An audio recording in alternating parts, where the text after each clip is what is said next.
Hello everyone, today I'm going to be reviewing the Disney Maleficent's 12-inch Royal Coronation Aurora doll. And I originally got this doll from Toys R Us, and at the time it was $39.99. From what I can see, they did a price slash at some point and went down $19.99, but now it's out of stock. So, I was really impressed with this doll because of her dress, and the dress is very beautiful. But, first let me get through some of this other stuff. It's recommended for ages 3 and up. Of course, it has a choking hazard because of the crown, and for the shoes, this is the box it came in. It was, put out in 2014. Manufactured for and distributed by Tolly Tots Limited, but it's with Jakks Pacific and Disney too, and it was made in China. And on the back it reads, "Enter the world of Disney's Maleficent and discover the untold story of Disney's most iconic villain. From Maleficent's beautiful and beloved forest home filled with magical creatures to the king's castle where her fateful encounter with Princess Aurora changes both of their lives forever. Follow Maleficent's journey and experience the story of Sleeping Beauty as it's never been told." And they show that, and they also show the Royal Coronation Maleficent doll. So, that's all the information on the box. As of course, being Disney, the doll was kind of difficult to remove. Now, back to the doll. She kind of looks like the actress from the movie that played Aurora. In some shots I can see it. Now, most of the money that was spent on this doll was probably towards the dress. The doll itself is kind of a cheap vinyl, I think. Though not the squishy vinyl, it's at least the hard vinyl. Movement is typical Barbie doll. Head can move side to side, can nod slightly. The dress does interfere with some movement. Arms can go to the side, back and forth. Elbows can't bend, and the arms don't bend. Torso doesn't twist. Legs go back and forth. They can go out to the side a bit. Knees don't bend, and neither do the ankles and this poof stuff that wrapping keeps falling down on her. The dress is beautiful. It's a very heavy fabric. I would say probably a brocade. Unfortunately, my camera doesn't pick up the colors too well. I can see from the thing that it's kind of washing the doll out, unfortunately. The dress is kind of a golden yellow.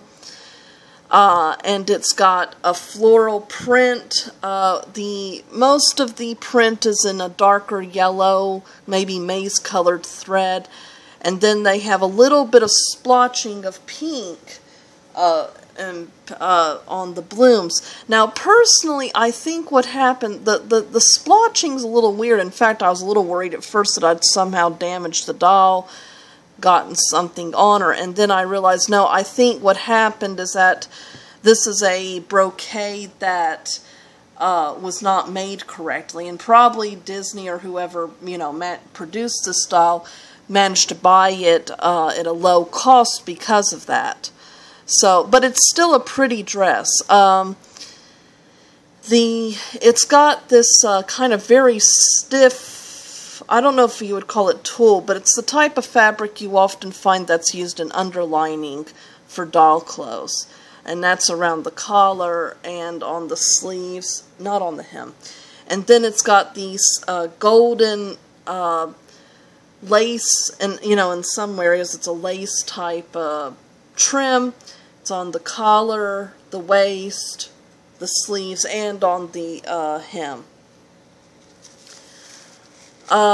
Underneath, she's not wearing anything. She's got painted on underwear, and she's got these mustard colored shoes. Look very uncomfortable. Oops. And she's got some wrapping. She's got painted on underwear. On her head, she's got this golden crown plastic, kind of a wreath crown. Now, it's a beautiful doll. She doesn't stand on her own. And she can sit down, but her legs seem to go up in the air, so you might have to use her hands to prop her up. Now, what I don't like about this doll is her hair. I mean, it's the hair actually matches the dress and color, and it's a pretty color, and I liked how it's styled. But I just took this doll out of the box, and I bought her new, and already I've not handled her very much, and look at her hair. It's a mess. And so this doll, I mean, the hair seems pretty doomed to me. It just with little manhandling, and I didn't brush it or anything. This is the part, of course, that was leaning against the cardboard, and I have noticed that with storing dolls and all that sometimes that their hair will react to certain things like cardboard or plastic and all that. So I'm foreseeing that on eBay we're going to be seeing a lot of Aurora dolls, maybe with her dresses, maybe not, you know, if they're used, but with totally messed up hair. The hair is pretty much a disaster. But other than that, she is a gorgeous doll. The dress is, you know, the brocade is an expensive fabric, so I mean, they definitely put money into the clothes. Of course, they probably got it at a discount because I think it is one that wasn't quite made correctly.